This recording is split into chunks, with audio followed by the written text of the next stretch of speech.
இந்த வீக்கெண்டு நான் என் குழந்தை குட்டி ஃபேமிலியோட போயிட்டு ஒரு படம் பார்த்து என்ஜாய் பண்ணலான்னு இருக்கிறேன்ப்பா. அதுவும் ஹாலிவுட் தரத்தில அந்த படம் இருந்தா ரொம்பவே நல்லாயிருக்கும் அப்படின்னு நீங்க நினைக்கிறீங்கன்னா, இந்த கல்கி படத்த நீங்க தாராளமா உங்க ஃபேமிலியோட பார்க்கலாம்.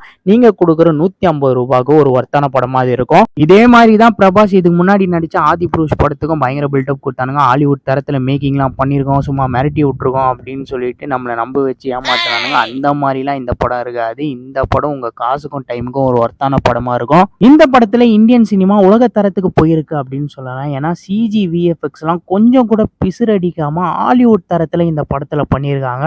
ஏகப்பட்ட பெரிய ஆர்டிஸ்ட் இந்த படத்துல இருக்கிறாங்க. எல்லாருக்குமே பயங்கர ஸ்ட்ராங்கான ரோல் கொடுத்துருக்காங்க. ரைட்டிங் லெவல்ல பயங்கர ஸ்ட்ராங்கான படம். பர்ஃபார்மன்ஸ்ல எல்லாம் பின்னி படல் எடுத்திருக்காங்க. டெக்னிக்கலா ரொம்ப ரொம்ப ஸ்ட்ராங்கான படம். பிரபாஸ் படம் என்னொன்னு ராதேஷாம், ஆதிபுருஷ்லாம் உங்க மைண்டுக்கு வரும். நீங்களும் ஜட்ஜ் ஆவீங்க.